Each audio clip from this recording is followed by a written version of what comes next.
আর যেন কোনো ষড়যন্ত্র, আর যেন কোনো সন্ত্রাসী, আর যেন কোনো স্বৈরাচারী সরকার প্রতিষ্ঠা না হয়, তার জন্য তারেক রহমানের নেতৃত্বে আমরা রাজপথে থাকবো ইনশাল্লাহ। 15 বছর পালিয়ে বেরিয়েছি এবং আমি নিজে এলাকায় থাকতে পারিনি।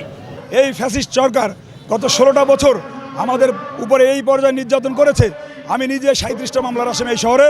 আমি 9 বার কারাবরণ করেছি, 2 বছর উপরে জেলে ছিলাম। শত শত নেতাকর্মীকে তারা গুম করে হত্যা করেছে এবং একটি স্বাধীন রাষ্ট্রে আয়না ঘরের মধ্যে একটি বন্দিশালা করে নির্যাতন করে দেশে সাধারণ জনগণকে তারা নির্যাতন এবং হত্যা করেছে।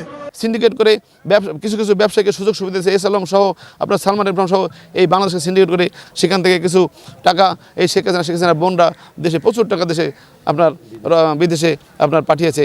আজ দেশ একেবারেই সেই পাকিস্তান আমলের মতো তলাশূন্য হয়ে গেছে।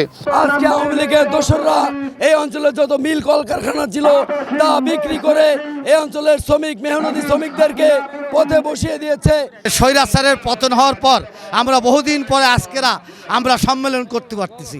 এইভাবে প্রত্যেকটা অঙ্গ সংগঠন সহ সকল দলের এইভাবে হওয়া উচিত, তাহলে দেশে গণতন্ত্র পূর্ণ প্রতিষ্ঠিত হয়। রাজপথের যে নেতাকর্মী জেল খেটেছে তাদেরকে বাদ দিয়ে নিজেরা কমিটিতে থাকার জন্য যে লোকগুলোকে এনেছে আমরা তাদেরকে চিনি না, তারা রাজপথে কখনো ছিল না। তাই আজকের এই এলাকাবাসীর অনেক ক্ষোভ, অনেক দুঃখ। কাজের বুয়া এক পরিবারের ভিতরে 8 জন 9 জন করে কাউন্সিলর করেছে। তাই আমরা এর তীব্র প্রতিবাদ জানাই। আওয়ামী সরকারের দুঃশাসনের পতনের পর বিএনপি আজকে দেশনায়ক জনাব তারেক রহমানের নির্দেশনায় 31 দফা বাস্তবায়নের লক্ষ্যে আমরা কাজ করে যাচ্ছি।